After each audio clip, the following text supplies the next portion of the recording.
करेंगे कि भाई जल्द से जल्द इसको क्या करें, खत्म कर लें, ठीक है ना। अच्छा, कल we left out at a place where we are talking about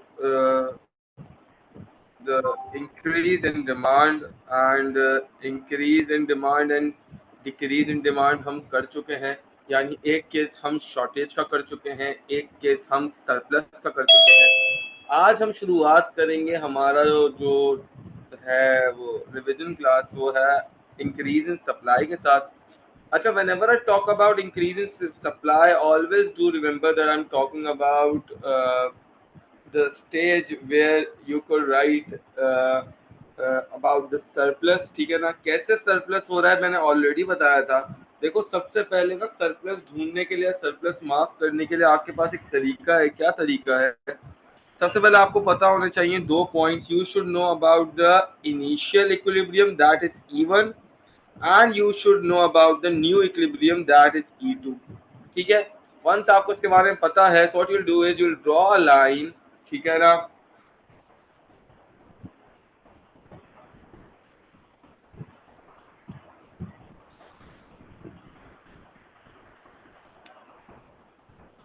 You will draw a line from the old equilibrium to the new equilibrium, to the new line, ठीक है ना। And the triangle that you get in turn is the triangle that is showing what? That is showing surplus, ठीक है ना। तो ये एक surplus है, ठीक है। आपको इसके बारे में इंफॉर्मेशन होनी चाहिए कि this line is showing a surplus, ठीक है, this triangle is showing a surplus, ठीक है। And next what you do is that, आप इसको है ना, आपको ये भी पता होना चाहिए that E1 is moving from E1 to the equilibrium is moving from E1 to E2, and this shows what this shows an extension in the demand curve as the quantity is being increasing। तो ये हमें show करेगी क्या? ये हमें show करेगी एक extension, ठीक है ना। This is showing what? This is showing an extension, ठीक है। तो इसका वही 3 to 4 टर्मिनोलॉजीज याद रखिएगा। दैट सप्लाई इंक्रीजेस, जो भी रीजन हो सप्लाई इंक्रीज करने का वो रीजन बता दीजिएगा। वंस आपने वो रीजन बता दिया, इसके बाद आप बताएंगे जिसकी जिसकी वजह से मार्केट में डिसइक्विलिब्रियम क्रिएट होता है। इस डिसइक्विलिब्रियम को क्या कहता हूँ? सरप्लस कहता हूँ। इसी सरप्लस को करेक्ट करने के लिए, अडहर करने के लिए आपको प्राइसेस डिक्रीज करनी पड़ती हैं। जब आप प्राइसेस डिक्रीज करते हैं तो ऑटोमेटिकली डिमांड में एक एक्सटेंशन आता है, जिसकी वजह से सप्लाई और डिमांड बराबर हो जाते हैं and a new equilibrium is achieved at point E2। इसी चीज को अंग्रेजी में मैंने इधर लिखा हुआ है, लेकिन सब एक काम करेंगे, सब क्या करेंगे मेरे साथ एक मतलब इसकी चेन लिख लेंगे, ताकि अगर किसी के पास पेपर में ये चेन आ रही है तो उसको डिफिकल्टी ना हो, ठीक है। तो आप इसमें लिख लेंगे कि फर्स्ट ऑफ ऑल होता है इंक्रीज इन सप्लाई। जब सप्लाई इंक्रीज होती है तो सप्लाई के इंक्रीज होने की वजह से मार्केट पे क्या इम्पैक्ट आता है? मार्केट पे ये इम्पैक्ट आता है कि डिसइक्विलिब्रियम क्रिएट हो जाता है, और इस डिसइक्विलिब्रियम को अच्छी भाषा में कहता हूं कि सरप्लस क्रिएट हो जाता है मार्केट में। जब सरप्लस क्रिएट होता है तो मुझे सरप्लस को करेक्ट करना है। इसके लिए मुझे प्राइस को क्या करना पड़ता है? प्राइस को डिक्रीज करना पड़ता है। जब प्राइस डिक्रीज होती है तो ऑटोमेटिकली डिमांड का कर्व में क्या होता है बेटा? डिमांड के कर्व में होता है मूवमेंट अलोंग द कर्व, क्योंकि हमने कल सीखा था कि जब जब प्राइस आपकी चेंज होगी तो हमेशा डिमांड के कर्व में या सप्लाई के कर्व में मूवमेंट अलोंग द कर्व होगा। और movement along the curve demand के कर्व में क्या होता है बेटा? एक्सटेंशन होती है, ठीक है ना। आप एक एक्सटेंशन को देखते हैं। जब आप एक एक्सटेंशन देखते हैं तो आपको एक नया इक्विलिब्रियम पॉइंट मिलता है। A new equilibrium point is achieved and that equilibrium point is achieved at point E2, ठीक है। सबने ये चेन याद रखनी है बेटा, ये इसके हिसाब से मैंने बना दी है, ठीक है। बाकी कल हमने दो पढ़े थे, उसके हिसाब से आपने का टास्क है कि आपने घर पे ये चेन बनानी है, ठीक है। और फिर मुझसे भले पूछ लीजिएगा कि करेक्ट है या नहीं है, इंशाल्लाह मैं आप लोगों को गाइड कर दूंगा, ठीक है ना।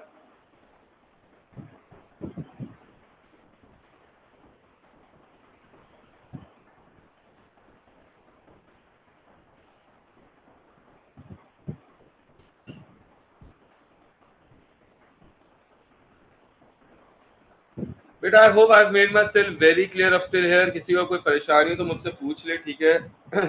आई होप कि किसी को किसी किस्म की कोई परेशानी कोई दिक्कत नहीं होगी।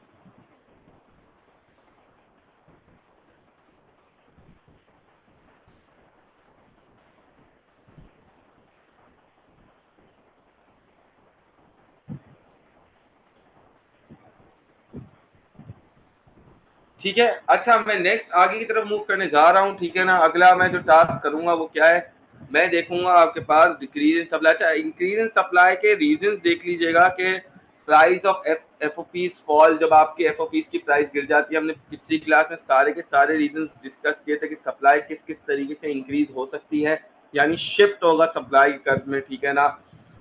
और हमने इसको देखा था कि सप्लाई का कर्व वो शिफ्ट टुवर्ड्स द राइट, ठीक है, राइट की तरफ, ताकि डिमांड इंक्रीज हो, क्वांटिटी इंक्रीज हो, ठीक है ना। अच्छा, एक और बात, जब ये एक्समेन का कर्व बनता है, या आप बोलेंगे कि ये जो मार्केट इक्विलिब्रियम का कर्व बनता है, तो इसमें एक चीज आपने याद रखनी है। क्या याद रखनी है? कि भाई क्वांटिटी ट्रेडेड लिखेंगे इसमें, ठीक है ना। याद रखिएगा कि क्वांटिटी सप्लाइड या क्वांटिटी डिमांड का टर्म यूज करने की बजाय अच्छा ये होता है कि आप क्वांटिटी ट्रेडेड का टर्म यूज करें, ठीक है।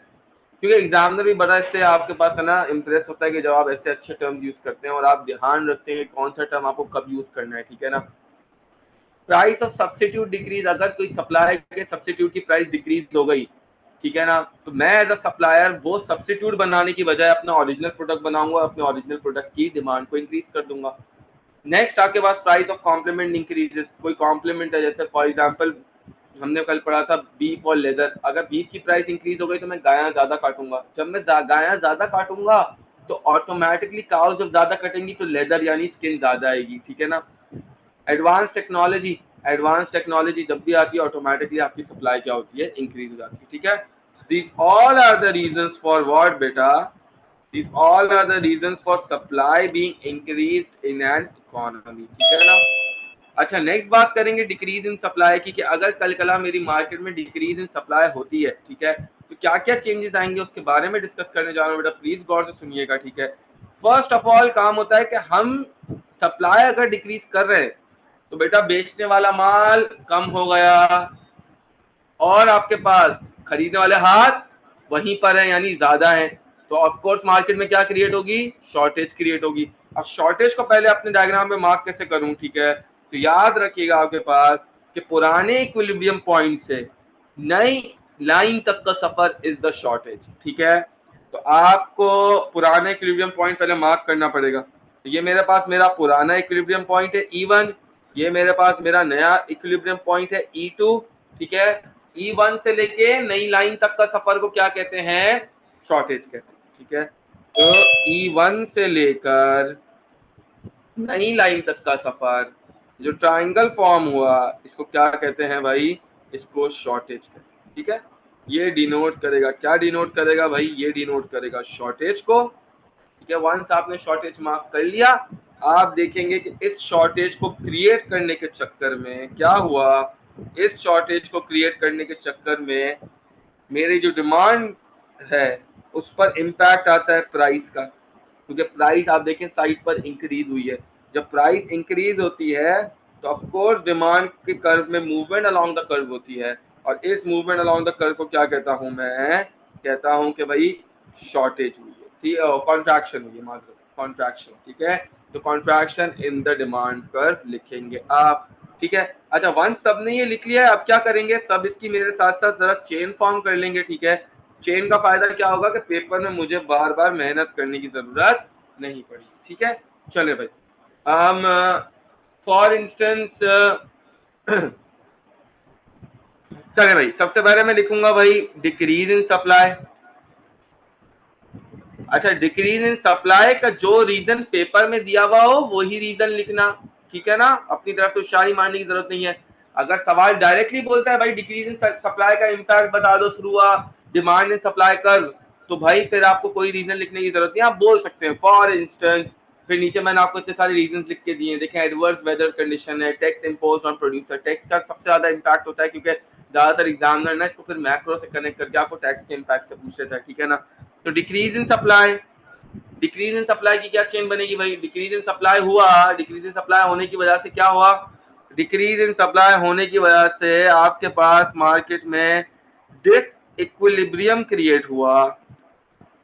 डिस इक्विलिब्रियम क्रिएट हुआ मतलब क्या हुआ, आप लिखेंगे अपने पास कि भाई मार्केट में शॉर्टेज क्रिएट हुई है। ठीक है, मार्केट में शॉर्टेज क्रिएट हुई है, और जब डिस इक्विलिब्रियम क्रिएट हुआ है तो उसको अडर करने के लिए मैंने क्या किया, मैंने अपनी प्राइसेस को इंक्रीज किया। जब मैंने अपनी प्राइसेस को इंक्रीज किया तो उसका इम्पैक्ट आया किसके ऊपर, डिमांड के ऊपर। और जब भी डिमांड के ऊपर कोई प्राइस का इम्पैक्ट आता है तो हमेशा क्या होता है, मूवमेंट अलोंग द कर्व होता है। ठीक है ना, तो मूवमेंट अलोंग द कर्व हुई। ठीक है, इधर आप लिखेंगे इसका डिमांड पे इम्पैक्ट आया। आपको डिमांड क्या होगी, डिमांड डिक्रीज हो रही है। हम अपने अगर डायग्राम पे देखें तो डायग्राम पे सबको दिख रहा होगा कि QE से Q1 तक का, QE से Q1 तक का सफर है। और ये QE से Q1 तक का जो सफर है बेटा, ये आपको समझ आ रहा होगा यहाँ पे कि डिमांड क्या हुई है, डिक्रीज हुई है, पीछे गया है। क्वांटिटी ट्रेडेड कम हुई, ऑफ कोर्स यानी मार्केट में लोगों की डिमांड कम हो गई। डिमांड डिक्रीज हो रही है यानी मैं इसको बताऊंगा एग्जामिनर को क्या हो रहा है, मूवमेंट अलोंग द कर्व हुआ है डिमांड में। ठीक है ना, और यहाँ पे कॉन्ट्रैक्शन, आप चाहे तो ऊपर डिमांड डिक्रीज ना लिखें, आप लिख सकते हैं contraction in the demand curve. ठीक है, आप क्या लिख सकते हैं, आप लिख सकते हैं contraction in the demand curve. ठीक है, वंस आपने ये लिख लिया है, ठीक है, इसके बाद आपकी शॉर्टेज भी बता दिया डिमांड, फिर आप बताएंगे कि भाई इसकी वजह से मुझे मिलता है क्या, न्यू इक्विलिब्रियम। और ये नया इक्विलिब्रियम कहां पर है, ये नया इक्विलिब्रियम इज E1 से E2। I hope beta I've made myself very clear. We have done the 4 cases of demand and supply। ठीक है, अगर कोई चाहता है कि मैं इसकी भी चेन बना दूं तो प्लीज मुझे बता दें। ठीक है, अगर खुद से बना लेंगे तो नो लिख दें, अगर मैं बना दूं तो यस लिख दें। जल्दी से चैट बॉक्स में बता देंगे ताकि बेटा फिर हम आगे बढ़ सकें। ठीक है, जल्दी जल्दी जल्दी जल्दी जल्दी भाई, वक्त कम है और मुकाबला इंतहाई सख्त हो चुका है। ठीक है, चले भाई, पहले दो मैसेज ही हमारे पास आ गए हैं ऐसे कि भाई बना दे, तो हम बना ही देते। ठीक है ना, चले भाई, तो इसको बनाएंगे। इंक्रीज इन डिमांड की भी चेन आप बना लीजिएगा अपने पास। इंक्रीज इन डिमांड की क्या चेन बनाऊंगा, सबसे पहले बताऊंगा क्या हुआ, इंक्रीज इन डिमांड हुआ, इंक्रीज इन डिमांड हुआ। डिमांड के इंक्रीज होने की वजह से क्या होता है मार्केट के अंदर, मार्केट के अंदर क्रिएट होती है क्या, शॉर्टेज क्रिएट होती है, क्योंकि खरीदने वाले हाथ ज्यादा हैं, बेचने वाला माल कम है। तो आप लिखेंगे इसकी वजह से मार्केट में क्रिएट होती है शॉर्टेज। ऑफ कोर्स इसको डिनोट कर लीजिएगा कि भाई मार्केट में डिसइक्विलिब्रियम क्रिएट हो रहा है। ठीक है, शॉर्टेज क्रिएट हुई, इसको अडहर करने के लिए क्या करना पड़ेगा, जब खरीदने वाले हाथ ज्यादा है तो माल ज्यादा चाहिए। सप्लायर माल कब ज्यादा भेजेगा, सप्लायर माल तब ज्यादा भेजेगा जब तुम प्राइस को क्या कर दोगे, इंक्रीज कर दोगे। तो मैं बोलूंगा भाई प्राइस को क्या करो, प्राइस को इंक्रीज करो। जब ये तुम्हारे पास प्राइस इंक्रीज होगी तो आप देखोगे मार्केट के अंदर एक सिचुएशन क्रिएट होगी जहां पे इसका इम्पैक्ट सप्लाई पे आएगा, यानी सप्लाई यहाँ पर इंक्रीज होगी। लेकिन सप्लाई इंक्रीज क्या होगी, क्योंकि प्राइस की वजह से, तो लिखूंगा मूवमेंट अलोंग द कर्व। तो बेटा यहाँ पर लिखूंगा supply increases when supply increases. ठीक है, सप्लाई इंक्रीज करने की वजह से मेरे यहाँ पर क्रिएट हो रहा है क्या, मेरे यहाँ पर क्रिएट हो रहा है, आपके बल्ला बल्ला करे आपका, सॉरी क्रिएट नहीं लिखेंगे, इसको लिखेंगे सप्लाई इंक्रीज हो रही है, हो रहा है मूवमेंट अलोंग द कर्व। और इस मूवमेंट अराउंड द कर्व को क्या बोलता हूँ, एक्सटेंशन हो रहा है, क्योंकि of course quantity traded increase हो रहा है। ठीक है ना, तो मैं लिखूंगा extension in the supply curve. When I write about the extension in the supply curve, what will I write next is कि मैं लिखूंगा कि भाई extension in the supply curve के बाद आपके पास आपको नया इक्विलिब्रियम अचीव होता है, आप लिखेंगे न्यू इक्विलिब्रियम। ठीक है, अच्छा ऑफ कोर्स क्वांटिटी चेंजेस के बारे में बताइएगा कि भाई quantity traded changes from QE to Q1, कि जहां पे हमारे को अपनी नई क्वांटिटी ट्रेडेड मिली है, नया equilibrium from E1 to E2। ठीक है, ये आ गई इसकी चेन बेटा। किसी को कोई परेशानी, कोई दिक्कत, कोई ऐसी बात समझ नहीं आई तो बेटा पूछ लो। If it's clear do right clear the chat box ताकि हम आगे बढ़ सकें।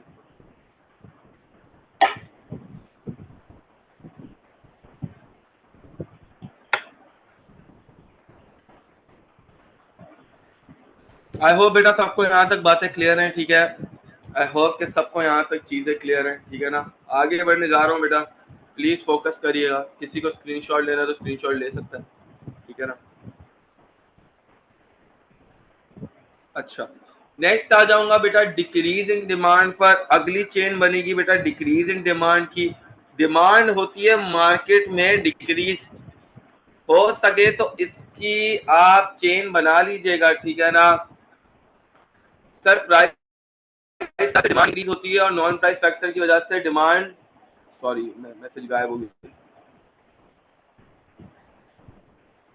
सर प्राइस की वजह से डिमांड इंक्रीज होती है और नॉन प्राइस फैक्टर की वजह से डिमांड एक्सटेंड होती है ना। नहीं बेटा, मैंने कल भी बताया था एक्सटेंशन और कॉन्ट्रैक्शन प्राइस की वजह से आता है और डिमांड के कर्व में शिफ्ट आता है नॉन प्राइस फैक्टर्स की वजह से, ठीक है। आपको कल की पुरानी क्लास याद है या नहीं है बेटा? तुम चले गए थे बीच में छोड़कर, ठीक है ना। तो भाई ऐसे नहीं करो, और स्पेशली भाई सब है ना कोशिश करें कि वो आपके पास लेने आए क्लास को फिजिकली, ठीक है ना। मैंने कल गयान पता नहीं आपको दिखाया था नहीं दिखाया था, ये रहा भाई गयान। पेज नंबर 17 खोल लीजिएगा, सबके पास बुकलेट अवेलेबल है, ठीक है ना। सबके पास बुकलेट अवेलेबल है, पेज नंबर 17 खोल लीजिएगा।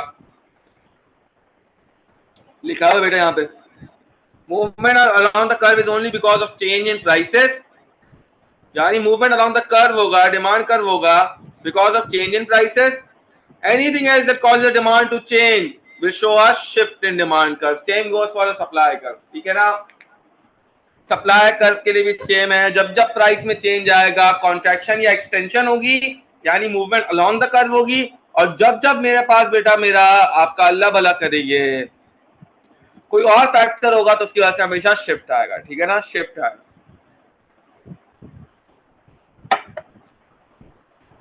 अच्छा आ जाए भी जरा, इसको भी देख लेते हैं, ठीक है।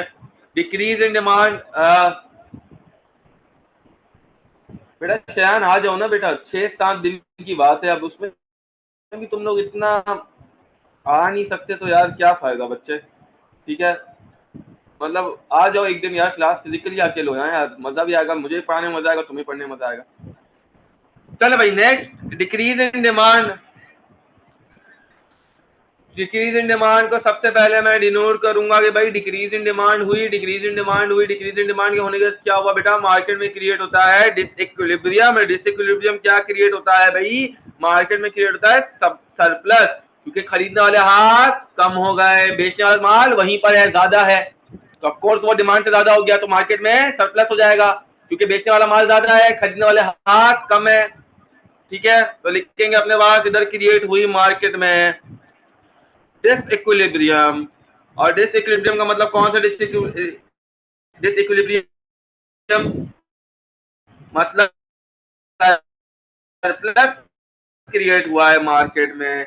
जब मार्केट में क्रिएट होता है इसमें डिक्रीज आता है, ठीक है। आपको प्राइस को डिक्रीज करना पड़ता है, क्योंकि जाहिर सी बात है कि डिमांड डिक्रीज हुई है तो अब तुम्हें सप्लाई भी डिक्रीज करनी पड़ेगी ताकि दोनों इक्वल पे आ जाए नए इक्विलिब्रियम के लिए। तो सप्लाई को क्यों डिक्रीज करूंगा, कैसे डिक्रीज करूंगा, सप्लाई को डिक्रीज करने का एक ही तरीका है, प्राइस गिरा। प्राइस गिरी, सप्लाई का मूड खराब होगा, सप्लाई कम करेगा। जब सप्लाई का मूड खराब हुआ, सप्लाई ने आपके पास ये कम कर दिया, आपको क्या कम कर दिया, सप्लाई ने आपके पास ये सप्लाई कम कर दी, तो ऑटोमेटिकली नया इक्विलिब्रियम अचीव हो जाएगा, ठीक है ना। प्राइस डिक्रीज हुई, प्राइस डिक्रीज होने की वजह से क्या होगा बेटा, सप्लाई आपके पास क्या होगी, सप्लाई आपके पास कॉन्ट्रैक्ट होगी, जिसको मैं लिखूंगा क्या, मूवमेंट अलोंग द कर्व।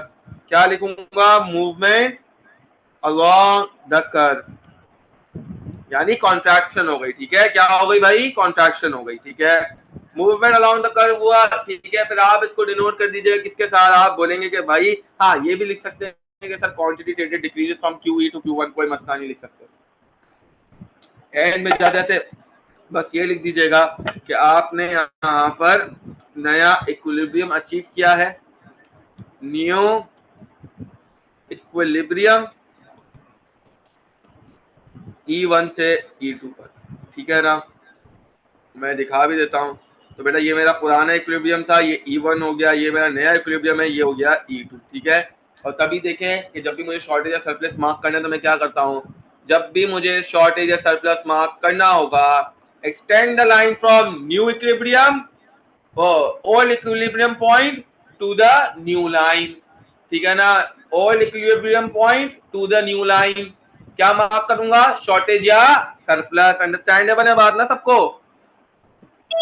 चले भाई आगे की तरफ बढ़ जाऊंगा भाई।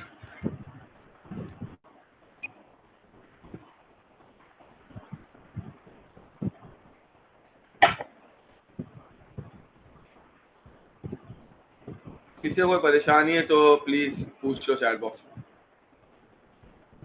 ओके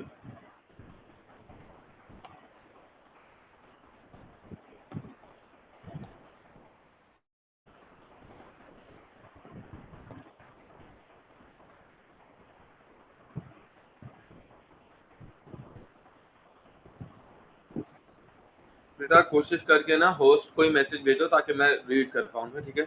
आप होस्ट को मैसेज भेजते हो ना तो वो मैं देख नहीं पा रहा, ठीक है ना? अच्छा नेक्स्ट आ जाएंगे भाई, changes in the demand and supply in both demand and supply. भाई कुछ सिचुएशन ऐसी होती है ना कि दुनिया में आकर हमेशा ये तो नहीं कि हर एक फैक्टर सिर्फ इम्पैक्ट सप्लाई पे डालेगा या हर एक फैक्टर सिर्फ इम्पैक्ट डिमांड पे डालेगा। कुछ ऐसे फैक्टर्स भी होते हैं जिसकी वजह से सप्लाई भी चेंज होती है और डिमांड भी चेंज होती है। और गालिबन शायद मैंने इसका अपनी क्लास में ना एक पास ईयर क्वेश्चन भी कराया था। अगर किसी को याद नहीं हो तो मुझे क्लास के बाद याद दिलाना, मैं वो क्वेश्चन भेजूंगा, वो करना जरूर, अच्छा क्वेश्चन है, ठीक है? 6 मार्क्स का एनालाइज का सवाल आया हुआ है, आई गेस 2015 का पेपर था, जहां पे दोनों को बढ़ाया, यानी एक ऐसा फैक्टर दिया जिसका इम्पैक्ट डिमांड में भी पड़े, उसका इम्पैक्ट सप्लाई में भी पड़े। खैर जब ऐसा हो तो क्या होगा, अब यानी ये ऐसी सिचुएशन के अंदर डिमांड भी चेंज होगी और सप्लाई भी चेंज होगी। फॉर एग्जाम्पल दिया हुआ है increase in demand and supply.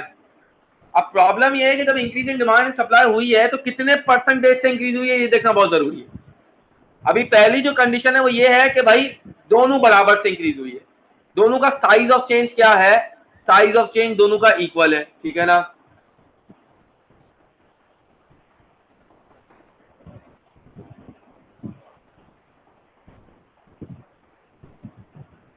अभी से बेटा कल की क्लास 5 to 9 है ना बेटा, क्या हो गया, सूच है? टाइम टेबल में क्या कुछ और लिखा हुआ है?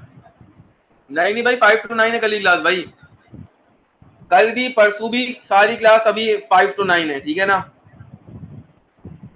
ऑनलाइन क्लासेस अलग बता दूंगा जहाँ पे मैं वो कराऊंगा केस स्टडी वगैरह, ठीक है ना? चले भाई, तो भाई यहाँ पे याद रखिएगा कि ये अभी जो सिचुएशन पढ़ा रहा हूँ इसमें आपके पास डिमांड और सप्लाई दोनों इक्वल से इंक्रीज हो रही है, यानी जितने से डिमांड इंक्रीज हो रही है उतने से सप्लाई इंक्रीज हो रही है, ठीक है? किन्जा भी साथ साथ पास से वर्ष कराता रहूंगा, ठीक है? कुछ सवाल कराता रहूंगा, डिस्कस के क्वेश्चन करूंगा, एनालाइज के क्वेश्चन करूंगा, और इसके बाद फिर मैं मूव कर जाऊंगा आपके पास, थोड़ा हम ब्रेक लेंगे, ठीक है? और ब्रेक के बाद फिर मैं आपको हो सकता है रात को एक केस स्टडी करा दूं, 45 मिनट्स लूंगा सिर्फ, ठीक है ना?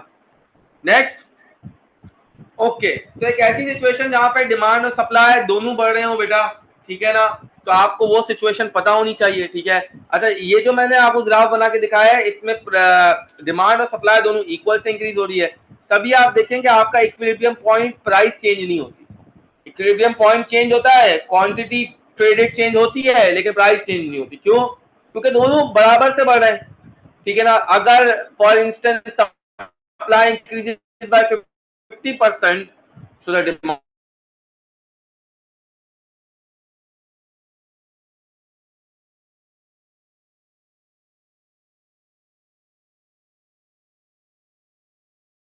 सप्लाई इंक्रीज हुई है 50% से, तो डिमांड ये है 50%, ठीक है ना? तो इक्वल चेंज होगा दोनों में तो ऑफकोर्स आपके पास ज्यादा चेंजेस नहीं आएंगे। अच्छा अक्सर इसके सवाल एमसीक्यूज में दिए, बहुत सारे मैंने देखे हैं, हर साल पास पेपर में, हर साल तो नहीं, हर एक आध 2 साल छोड़ के वो पूछ ही लेता है। तो इसमें आपको देखना पड़ेगा कितने परसेंटेज से इंक्रीज हुआ, ठीक है ना? अगर दोनों बराबर से इंक्रीज हुए हैं तो there will be no changes in the prices and but the quantity traded would increase, ठीक है ना? अगर दोनों इंक्रीज हुए तो, ठीक है? अब नीचे मैंने इसकी डिस्क्रिप्शन भी लिखी हुई है, क्या डिस्क्रिप्शन लिखी हुई है? The price would remain the same if the strength of the increase is similar. Strength of the increase क्या मतलब? परसेंटेज चेंज, दोनों में परसेंटेज चेंज अगर बराबर है तो ज्यादा इंपैक्ट नहीं पड़ेगा, the magnitude of change is important to determine prices, ठीक है ना। अब आपने इसमें सर इसमें डेटा भी दिया हुआ होगा, नहीं डेटा की जरूरत नहीं होगी, वो बोलेगा भाई नया इक्विलिब्रियम पॉइंट कहाँ अचीव होगा, वो तुम्हें 4 एमसीक्यूज में ऑप्शन दे देगा, ठीक है ना। या वो 5 से वाला सवाल लिखो, देखो उसने उसमें कुछ आपको डेटा वगैरह नहीं दिया, आपकी मर्जी, आप जितने से बनाना चाहो, बस वो कॉन्सेप्ट देखना चाहता है कि तुम्हें पता है क्या दोनों इंक्रीज होते हैं या नहीं होते। तो मैंने तुम्हें ये कॉन्सेप्ट दिया कि नहीं भाई दोनों इंक्रीज हो सकते हैं, ये कितने से इंक्रीज होते हैं, क्या इंपैक्ट पड़ सकता है, इसके बारे में आपको एएस में पता होना चाहिए। लेकिन मैंने इसकी एक सिचुएशन नीचे दी हुई है, ठीक है ना, कि प्राइस पे क्या चेंज आएगा जब दोनों अलग अलग बढ़ रहे हो, ठीक है। तो नीचे आ जाए, बुकलेट के पेज नंबर 23 पे पहुंच गए, ठीक है। बुकलेट के पेज नंबर 23 पे आ जाए। अब देखो इधर मसला ये है, क्या कर एक सिचुएशन ये है जहां पर demand change in demand is greater than change in supply. तो ऐसी सिचुएशन जहां पर आपके पास change in demand is greater than change in supply, यानी दोनों इंक्रीज हो रहे हैं, ठीक है ना।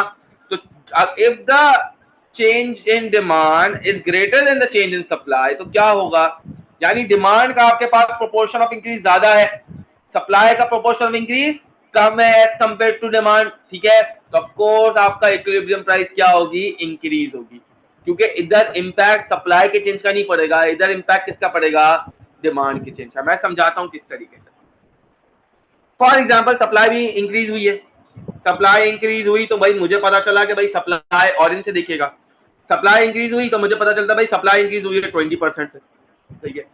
इसके बाद मैंने देखा भाई डिमांड भी इंक्रीज हुई है, डिमांड इंक्रीज हुई है फॉर इंस्टेंस 50% से। तो अभी जब पलड़ा किसका भारी है, क्या डिमांड का इंक्रीज ज्यादा है या सप्लाई का इंक्रीज ज्यादा है। मैंने देखा भाई डिमांड का इंक्रीज ज्यादा है, तो डिमांड का इंक्रीज में मैं देखूंगा सप्लाई से कंपेयर कितना ज्यादा है। तो मैंने देखा भाई 30% ज्यादा डिमांड में इंक्रीज आया है, यानी at the end of the day जब 20% अफेक्ट ऑफसेट होगा तो ऑटोमेटिकली डिमांड का इंपैक्ट पड़ेगा। डिमांड का क्या इंपैक्ट पड़ता है, तो आप बोलेंगे सर जब इंक्रीज इन डिमांड होता है, तो हमने तो अभी पीछे पढ़ा था, पूरी चेन पड़ी थी कि इंक्रीज इन डिमांड होगा, मार्केट में शॉर्टेज क्रिएट होगी, मार्केट में शॉर्टेज क्रिएट होगी तो अल्टीमेटली क्या होगा, प्राइसेस क्या करनी पड़ेंगी, प्राइसेस इंक्रीज करनी पड़ेंगी ताकि सप्लाई को भी बढ़ा सके। तो इसका इम्पैक्ट क्या पड़ा यहाँ पे, सप्लाई इंक्रीज हो गई, ठीक है ना, अंडरस्टैंडेबल है बात। तो जब ऐसा केस हो जहां पे चेंज इन डिमांड आपके पास is greater than change in supply, तो आप लिखेंगे इसमें कि इम्पैक्ट किसका ज्यादा है, impact of demand is greater than that of supply, ठीक है ना। The impact of demand is greater than that of supply. Once आपने लिख लिया कि भाई इम्पैक्ट डिमांड का impact is greater than that of supply, तो आप इसमें नेक्स्ट चीज अपने पास क्या लिख सकते हैं, आप फिर डिमांड का चेंज बता देंगे कि भाई जब डिमांड ऐसे होती है तो क्या होता है, प्राइस इंक्रीज होती है, एज ग्राफ में भी दिख रहा है। सर मुझे पेपर में याद ही नहीं आता प्राइस इंक्रीज होती है नहीं होती। ओ भाई गधे, पहले पहले ग्राफ बनाना, ठीक है ना, एक ओपनिंग स्टेटमेंट दे देना, एक इंट्रोडक्टरी लाइन दे देना, पहले ग्राफ बनाना, ताकि तुम्हें भी तो समझ आए ना कि भाई ठीक है भाई मुझे ये लिखना है। पता चला पहले लिख रहे हो फिर ग्राफ बना लो, पता चला ऊपर सब कुछ उल्टा लिख दिया, ठीक है ना। पहले ग्राफ बनाना ताकि क्लियर हो जाए। मैंने ग्राफ बनाया तो मुझे ऑटोमेटिकली क्लियर हो गया, नहीं भाई पी से P1 का इंक्रीज है, ठीक है ना।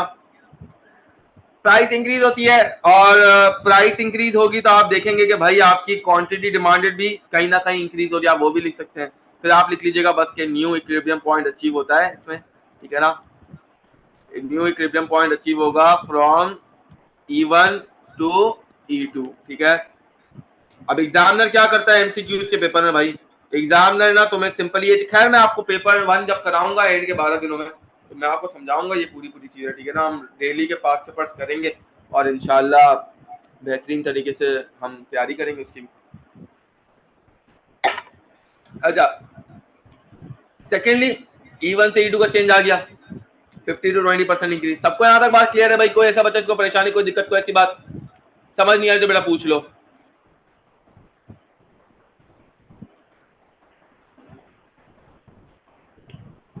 ओके चले भाई आगे तरफ बढ़ जाएंगे। एक ऐसी सिचुएशन जहां पे अगर सप्लाई ज्यादा है डिमांड से, फिर क्या करें। एक ऐसी सिचुएशन भी हो सकती है ना सप्लाई ज्यादा हो डिमांड से, तो ऑफकोर्स यहाँ पे अगर सप्लाई मैंने लिखी हुई है 20% इंक्रीज हो रही है और डिमांड यहाँ पे 10% से इंक्रीज हुई है, तो 10% का ऑफसेट हो गया इफेक्ट, यानी 10% सप्लाई ज्यादा है, यानी total at the end of the day impact क्या है? टोटल इम्पैक्ट ये है कि भाई सप्लाई ज्यादा से इंक्रीज हो रही है। तो इसमें ओवरऑल इम्पैक्ट क्या है? ओवरऑल इम्पैक्ट सप्लाई बढ़ गई।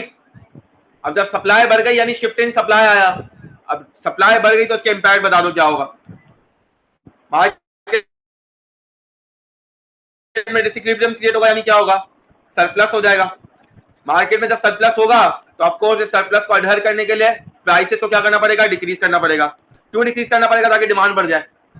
जब डिमांड बढ़ेगी और सप्लाई इक्वल आ जाएगी तो टप करके नया इक्विलिब्रियम अचीव हो जाएगा। New equilibrium achieve. सही है भाई, जाहिर सी बात है यार, हम उतना डिटेल में नहीं कर सकते जितना हम पहले कर चुके हैं, लेकिन मैंने कोशिश करी है कि मैं आपको मैक्सिमम चीजें इधर समझा दूं, ठीक है ना? क्योंकि जाहिर सी बात है जो हम रेगुलर क्लासेस में करते हैं वो अलग है। These are just revision classes, ठीक है ना? तो हम रिवाइज करने बैठे हैं, ठीक है ना? अगर किसी को प्रॉब्लम हो तो मुझे व्हाट्सएप पे बाद में पूछ सकता है, मैं उसको डिटेल में भी वॉइस नोट्स वगैरह भेज दूंगा, ठीक है ना? हालांकि अगर कोई ग्राफ देखेगा तो सिंपली बहुत ज्यादा इजी ग्राफ है, कोई मुश्किल नहीं है, ठीक है ना? आप बस चेंज देख लीजिएगा पेपर में क्या दिया हुआ है और उस चेंज के हिसाब से अपने डायग्राम ड्रॉ करिए। इधर देखें, मैंने डिमांड को जितने से बढ़ाया है सप्लाई को डबल से बढ़ाया है, क्योंकि डिमांड बढ़ी है 10% से, सप्लाई बढ़ी 20% से। अब दो हद का फर्क आ गया, आधे आधे का। तो मैंने सप्लाई को आधा बनाया, डिमांड को पूरा बनाया, और सप्लाई को पूरा बनाया, डिमांड को आधा बना दिया, ठीक है ना? क्योंकि मैं दिखाऊं कि डिमांड कम से इंक्रीज हुई है, सप्लाई ज्यादा से इंक्रीज हुई है, ठीक है ना? तो ऑटोमेटिकली ये मेरा क्या था? इक्विलिब्रियम 1, ये मेरा इक्विलिब्रियम 2 जो मैंने नया अचीव किया इस चेंजेस के बाद, ठीक है ना? आई होप बेटा यहाँ पे सबको बात क्लियर होगी, सबको कोई परेशानी नहीं होगी, ठीक है? अच्छा, इसके बाद मैंने आपके लिए एक बहुत बड़ा फायदा भी रखा है। मैंने आपको यहाँ पर एक सवाल भी करवा दिया था, ठीक है ना? तो ऑफ कोर्स सी बात है, using a demand and supply diagram analyse the effect of an increase in the cost of producing copper on the market of copper, ठीक है ना? यानी कॉपर प्रोड्यूस करने का इम्पैक्ट बताना है, किस पे बताना है बेटा? मार्केट ऑफ कॉपर पर। तो जाहिर सी बात है, जब आप प्रोड्यूस ज्यादा करेंगे, कॉस्ट ऑफ प्रोड्यूसिंग, और माजरत प्रोड्यूस नहीं, कॉस्ट ऑफ प्रोड्यूसिंग, तो cost of producing is increasing. Cost of producing जब इंक्रीज होगी तो यानी कंपनी का सीओपी बढ़ा, cost of production, cost of production बढ़ी यानी एक्सपेंसिव हो गया माल। जब माल एक्सपेंसिव होगा तो ऑटोमेटिकली सप्लायर क्या करेगा? सप्लायर अपनी सप्लाई कम कर देगा। वंस उसने सप्लाई कम करी, अब आप अपना डायग्राम बना ले, ठीक है? आप मेरे साथ वापसी देख लें, हम एक्सप्लेनर कर तो वैसे ही माहिर हम बना रहे, ठीक है? चले, ये आपने बनाया, ये आपने शो करा डिमांड, ये आपने शो करी सप्लाई, ये आ गई डिमांड, ये आ गई सप्लाई। सप्लाई क्या हो रही है? सप्लाई डिक्रीज हो रही है।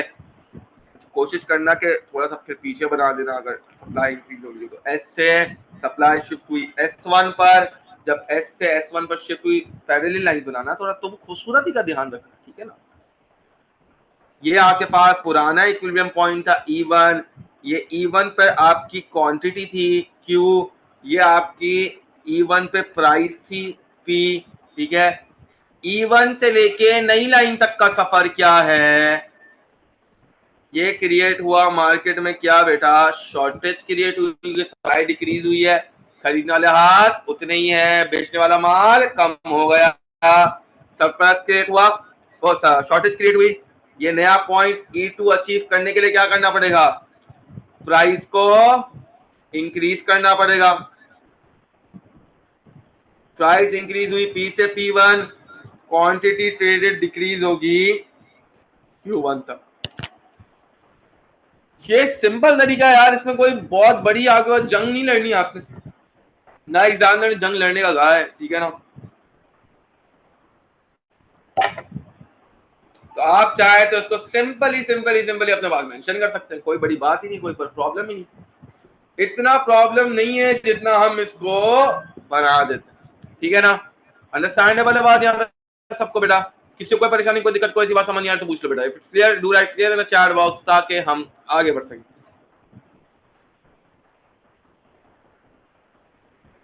चले भाई, आगे की तरफ आ जाऊंगा यार, और थोड़ा सा भाई जवाब दे दिया रखते यार, हमारे को भी मोटिवेशन मिलती है, ठीक है? इतने सारे लोग बैठे हुए हैं, जवाब एक का आता है, क्या फायदा? सर एक मिनट, सवाल आया मार्केट में, सवाल आया मार्केट में।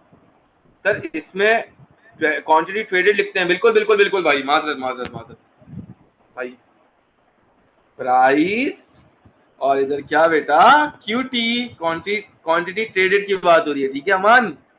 वो क्यूटी नहीं तो तुम समझ रहे हो, वो क्यूटी तो मैं बताना चाह रहा हूँ, यानी क्वांटिटी ट्रेडेड की बात होगी, ठीक है ना।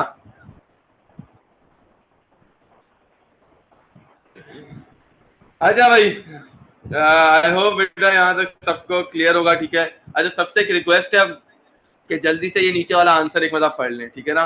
ये मैंने जितना भाषण पीछे लिखवाया है वो सब मैंने अंग्रेजी में इधर लिखा है, आपने अंग्रेजी में ऐसे ही लिखना है, ठीक है ना।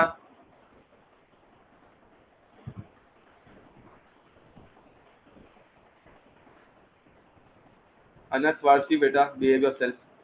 Sir quantity traded, quantity demanded और क्वांटिटी ट्रेडेड सेम होता है? नहीं नहीं नहीं नहीं, क्वांटिटी ट्रेडेड का पार्ट होता है quantity demanded plus quantity supplied, जब आप प्लस माइनस करते हो तो वो क्वांटिटी ट्रेडेड में आता है, ठीक है ना।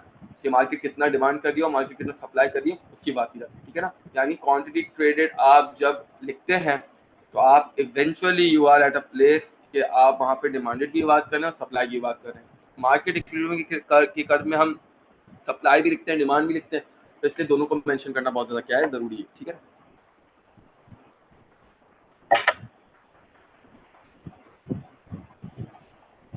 चले भाई, सबके पास बुकलेट है, जैसे बुकलेट नहीं है स्क्रीनशॉट ले ले, ठीक है ना।